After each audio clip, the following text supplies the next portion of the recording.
Bueno, muchas gracias a la Facultad de Ciencias Económicas, que tuve el honor de graduarme acá y me enseñó conceptos tan importantes como el costo de oportunidad, que fue una de las cosas que me motivó a emprender.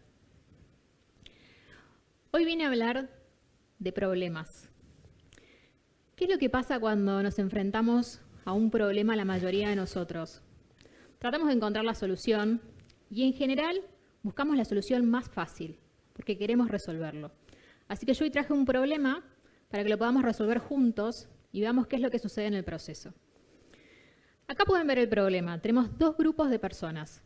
El grupo A, personas con altos ingresos, ahorros, inversiones. Y el grupo B, personas con menos ingresos, sin ahorros, sin inversiones. El grupo A tiene en promedio ingresos por $1.000. El grupo B por 500. El problema que tenemos que resolver es cómo generamos igualdad de oportunidades en estos dos grupos de personas. La ecuación que podríamos plantear sería simple. Sumamos el ingreso de un grupo y del otro y lo dividimos 2.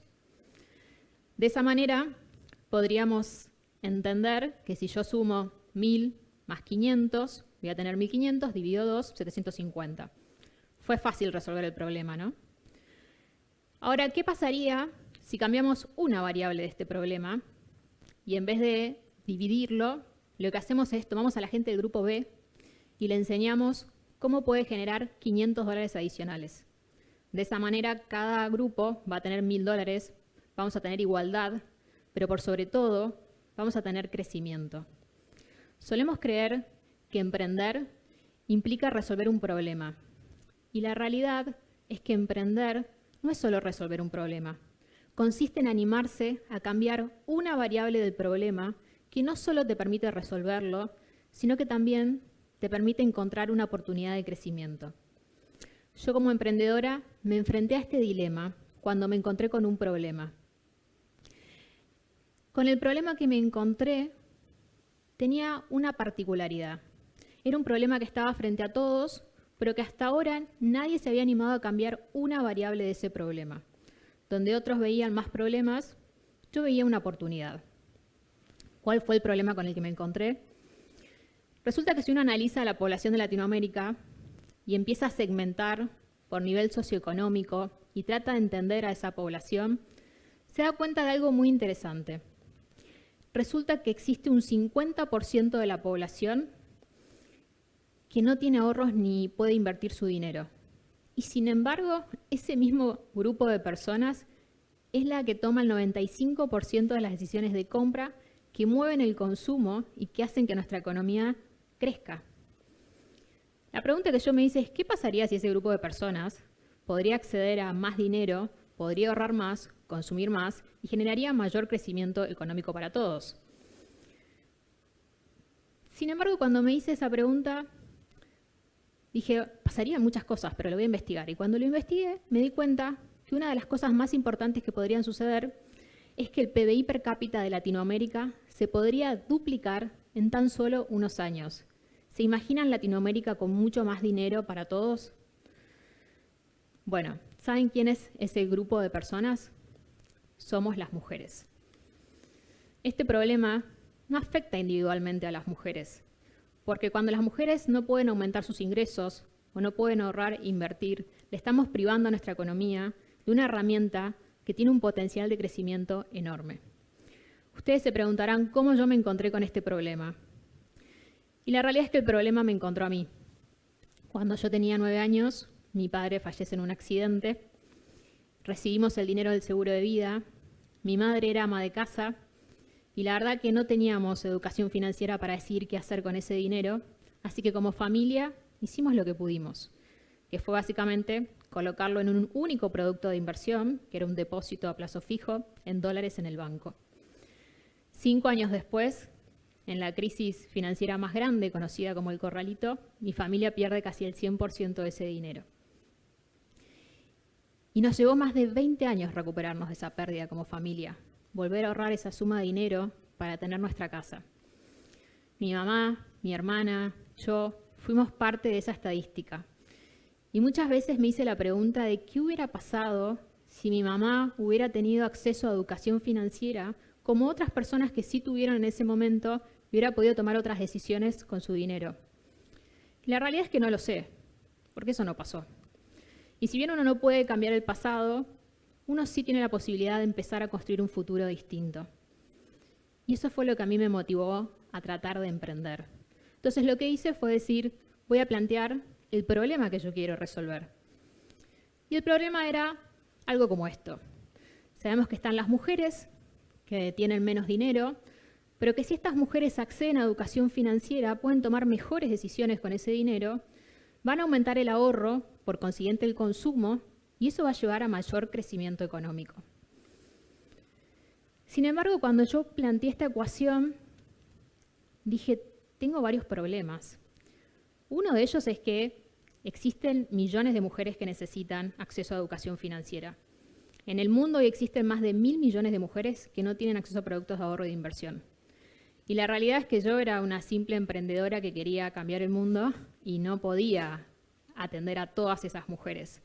Así que me tenía que poner creativa para pensar cómo resolver este problema. Y lo que hice fue pensar y utilizar una herramienta que usamos mucho en el mundo emprendedor, que se conoce como benchmarking por comparación. ¿Qué significa esto? Significa que yo empiezo a mirar otras industrias y empiezo a encontrar el mismo problema y trato de ver qué solución de esas otras industrias la puedo traer a mi problema para aplicarlo. También se conoce como benchmark por analogía. Entonces hice ese experimento y hoy quiero que lo hagamos juntos.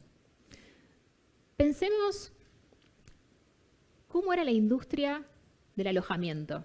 Hace unos pocos años muy pocas personas podían viajar por el mundo. Hoy millones de personas viajan y se pueden hospedar en casas de familia, en departamentos, en casas en distintos lugares, en distintas ciudades. ¿Qué pasó con la música?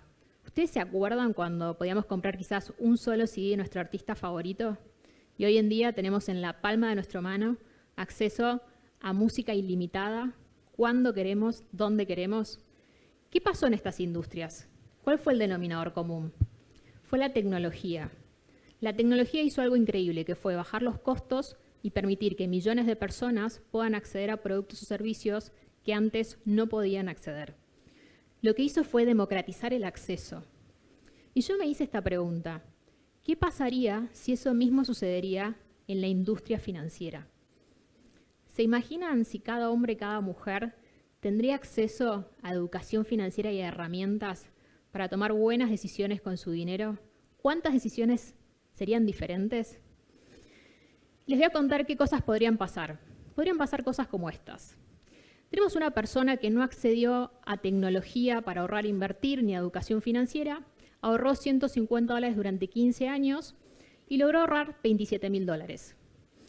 Si esa misma persona accede a un producto de inversión y a educación financiera para tomar mejores decisiones con su dinero, podría, por ejemplo, decidir invertir en el S&P 500, que es uno de los índices más utilizados del mercado financiero, que en los últimos 40 años tuvo una tasa de interés anual en dólares del 8% aproximadamente.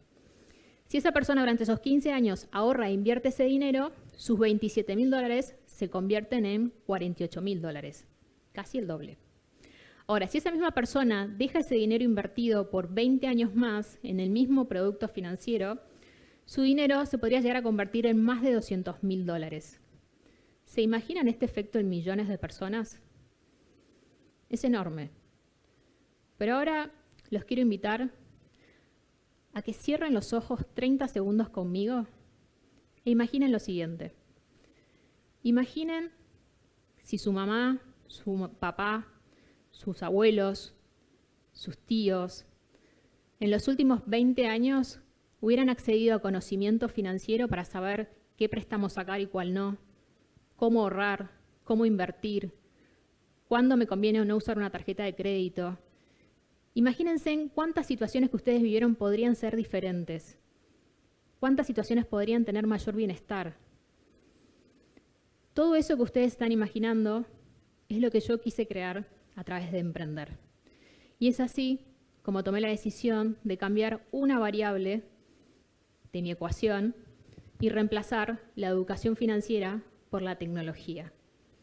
Porque de esa manera yo iba a poder llegar a miles y millones de personas. El desafío no fue nada fácil porque me encontré con otro problema. Yo tenía tan solo $100 en el momento en que decidí emprender en tecnología y no podía hacer mucho. Y yo estaba bastante convencida que para que esto realmente sea un agente de cambio a nivel sociedad, yo tenía que por lo menos llegar a 500.000 mujeres. Y fue bastante difícil, pero después de 3 años, finalmente lo logré. Logré llegar a estas 500.000 mujeres, logré crear una academia, una de las primeras academias de educación financiera enfocada en mujeres, para que todas las familias puedan acceder a educación financiera. Y además, el 90% de las mujeres que pasó por esa academia logró empezar a ahorrar o invertir por primera vez en su vida, y todas ellas ahorraron una suma igual a más de $100 millones.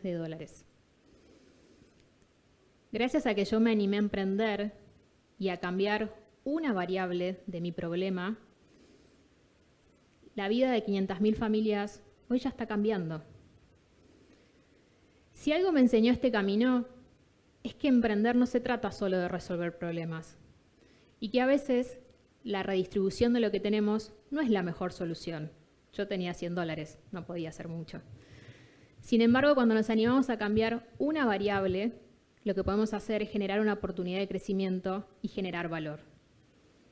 Hoy no importa mi historia, lo que importa es la historia que vos podés cambiar si te animás a tan solo cambiar una variable de ese problema o de tu vida que te duele para poder crear un mejor futuro para todos. Gracias.